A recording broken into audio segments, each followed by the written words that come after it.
Assalamualaikum warahmatullahi wabarakatuh. Selamat pagi. Selamat pagi anak-anakku semua. Selamat berjumpa lagi dengan Bapak Ibu guru kalian.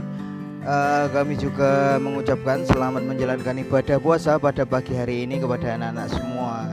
Tentunya anak-anak semua sudah melaksanakan puasa ya. Masih ada yang belum melaksanakan puasa. Puasa harus dilatih sejak anak-anak. Kalau udah gede, wah terasa berat ya. Baik anak-anak, kita akan sampai pembelajaran pada tema 7 perkembangan teknologi.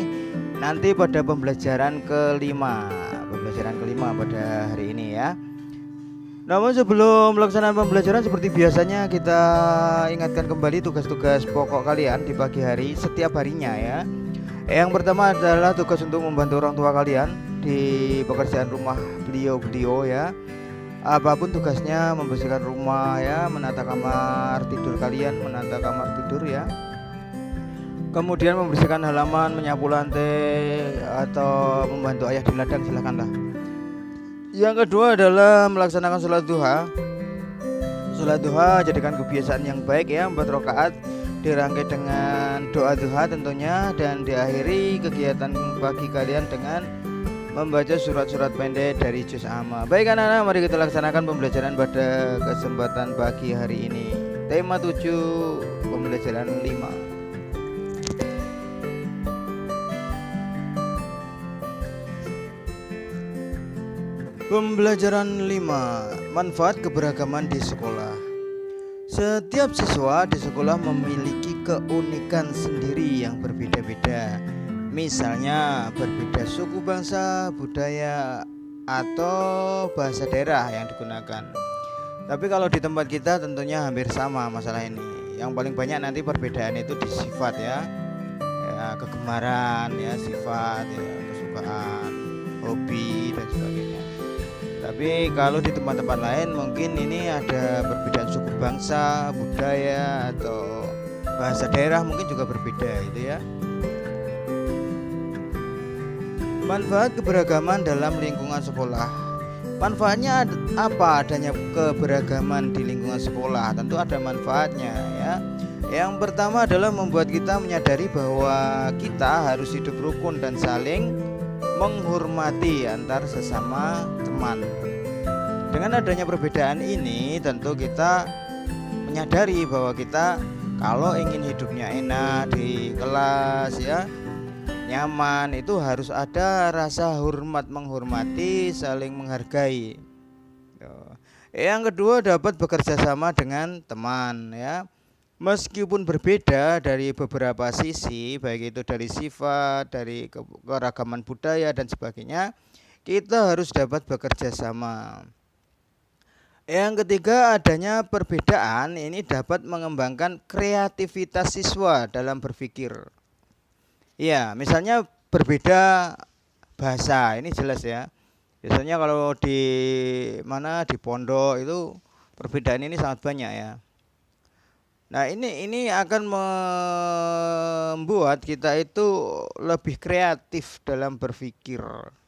Berpikir tentang apa? Misalnya tentang bahasa, misalnya tentang adanya budaya-budaya baru, itu kan kita kreatif dalam berpikir. Berpikir bagaimana caranya kita dapat bekerja sama dengan baik, kayak gitu kan berpikir.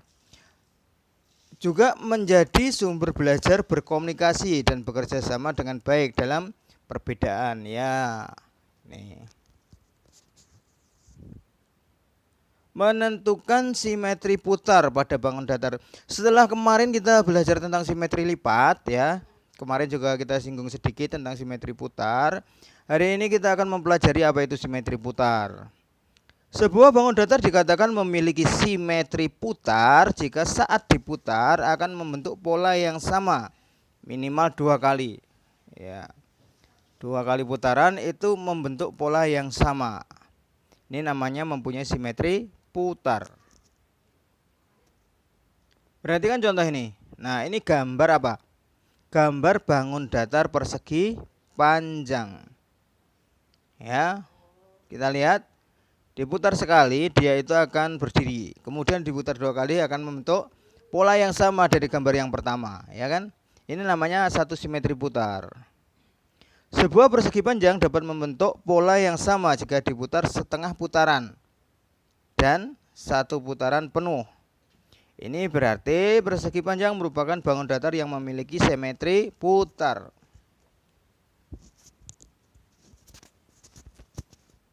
Ini ada bangun datar segitiga.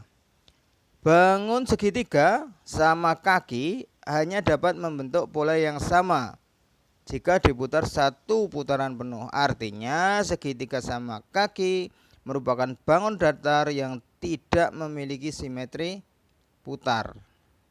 Kalau itu hanya bisa diputar dan membentuk pola yang sama pada satu kali putaran, itu tidak memiliki simetri putar. Ini bangun datar segitiga sama kaki, beda dengan sama sisi ya. Kalau sama sisi memiliki simetri putar, juga simetri lipatnya beda. Kalau di sama kaki itu cuma memiliki satu simetri lipat. Kalau sama sisi itu memiliki 3 simetri lipat. Kalau sama kaki itu tidak memiliki simetri putar. Kalau di sama sisi itu memiliki simetri putar. Pembelajaran 6 menceritakan informasi dari teks tentang perkembangan teknologi produksi sandang. Tapi sebelum melangkah ke sini, anak-anak pelajari dulu ya. Nanti halaman 48 49 itu masalah simetri putar ya. Besok insya Allah kalau KLP kita akan pelajari di kelas tentang simetri putar ini ya. Ini di halaman 49 itu ada 5 soal untuk menentukan simetri putar. Silahkan dikerjakan di buku tulis kalian. Gampang, itu cuma berapa simetri putarnya di beberapa bangun 5 bangun itu. Kemudian difoto dan dikirimkan melalui Google Classroom seperti biasanya ya. Ya itu ya tugasnya halaman 49. Buku Bu Pena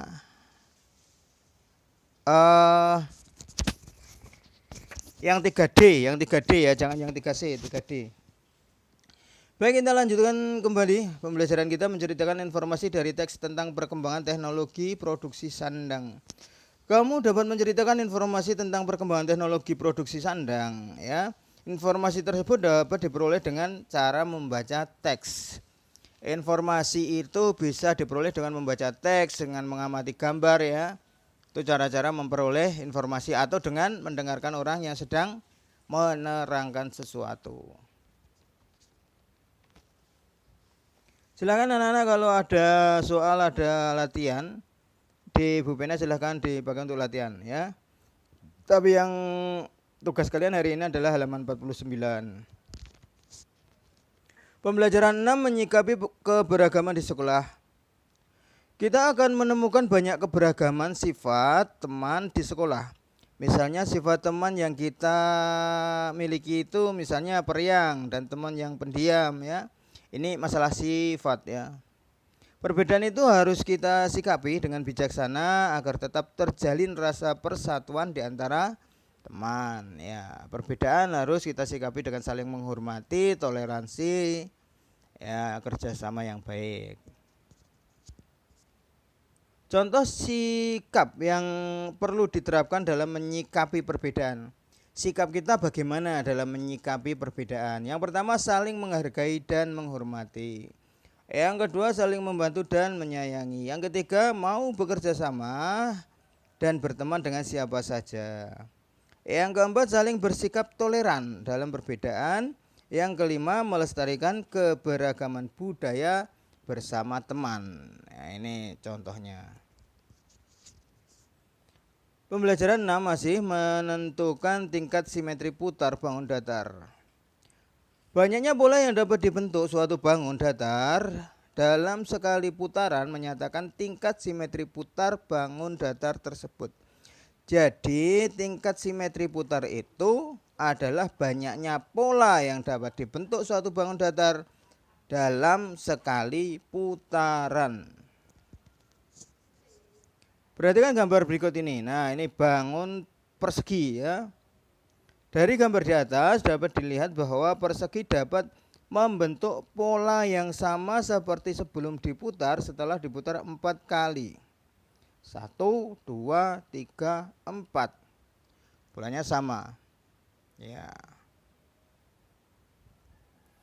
Nah, dengan demikian persegi dikatakan memiliki simetri putar tingkat 4. Nah, ini persegi segitiga sama sisi. Beda ya dengan sama kaki ya. Kalau sama kaki tadi tidak memiliki simetri putar. Kalau sama sisi gimana? Kita lihat. Segitiga sama sisi dikatakan memiliki simetri putar tingkat 3. Karena apa? Karena dapat membentuk pola yang sama setelah diputar sepertiga putaran, 2/3 putaran, dan 1 putaran penuh. Itu contohnya 60 derajat, 120 derajat, dan 180 derajat. Ya ini apa? Persegi panjang. Persegi panjang memiliki simetri putar tingkat 2. Kenapa? Karena dapat membentuk pola yang sama setelah diputar setengah putaran dan 1 putaran penuh. Ingat, paling enggak 2 putaran itu baru dikatakan memiliki putaran simetri putar. Ini tingkat 2 ya. Anak-anak, kiranya hari ini cukup sekian dulu pembelajaran kita di tema 7 subtema 2. Besok kita lanjutkan, insya Allah kita lanjutkan di subtema 3. Kami berharap anak-anak tetap sehat dalam keadaan puasa ya, tetap selalu rajin belajar, rajin beribadah, selalu patuh dan hormat pada orang tua, tetap ceria, dan jangan lupa masih tetap ikuti protokol kesehatan. Sekian, assalamualaikum warahmatullahi wabarakatuh.